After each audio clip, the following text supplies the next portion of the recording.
I just watched 2014's Godzilla and yeah, it was really good. I remember seeing this when it first came out in May of 2014, and the movie looks really awesome when you're seeing it in 3D.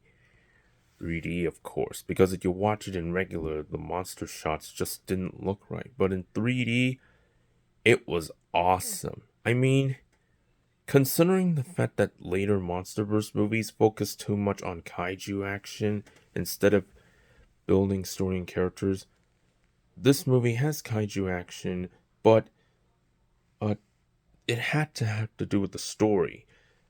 The story is what drove the monster action and not being used as effects reel. Like, for example, Godzilla was about to fight a Muto, but if it was the whole scene, it would have ruined all the tension because it would have been turned into another straight right up action scene if it wasn't for the Mutos giving birth or Godzilla rising from the seas.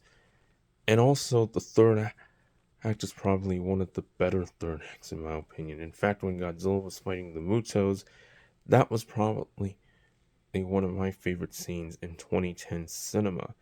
Uh, and of course, when compared to what came later, I actually liked seeing how when Ford Brody was a kid, he lost his mommy, and then as an adult, he lost his daddy, and he had to get back to his family as much as possible, just like John McClane in the Die Hard movies.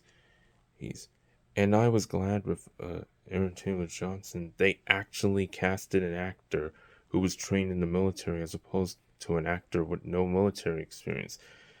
Because the problem with all the later MonsterVerse movies is that the main characters needs to be like a scientist or a character that would be straight out of the 50s B movies. He's and this is what I actually liked about this movie. It told a simple story about Godzilla being created by nuclear weapons, and then he battles the Mutos in order to protect the city, and people were cheering for him.